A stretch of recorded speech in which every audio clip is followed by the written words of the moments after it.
Assalomu alaykum hurmatli vatandoshlar. UzAvto Transservis tomonidan mana shunday zamonaviy shinam avtobuslarimiz Andijon shahridan bugun 16 fevral sanasidan boshlab o'z qatnovlarini boshladik.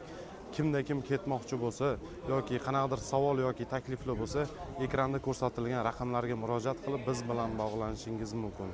Qonuniy va davlat nazorati ostidagi avtobuslardan foydalanishni tavsiya qilib qolamiz.